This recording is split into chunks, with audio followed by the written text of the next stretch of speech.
আজকেও বাজার থেকে অনেক মাছ আনা হয়েছে, তার মধ্যে এই মাছটা দেখো, চেলা মাছ। দেখতে খানিকটা মোরলা মাছের মতো হলেও এর নাম কিন্তু চেলা। এদিকে মোরলা মাছ আছে তোজো সোনার জন্য। এমনি নর্মালিতে ভেটকি মাছ, চিংড়ি মাছ আমাদের বাড়িতে আসেই,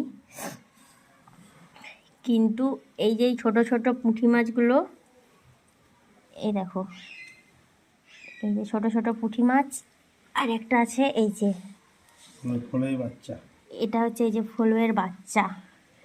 তাই ভাবছি একটা নতুন আবার চ্যানেল খুলতে হবে, যেটা হচ্ছে ছোট্ট রান্নাঘর।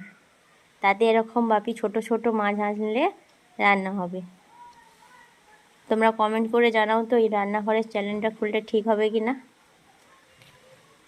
বাপি বলেছে বাজার থেকে ছোট ছোট সমস্ত কিছু জিনিস আনা হবে আর তাতে রান্না করা হবে।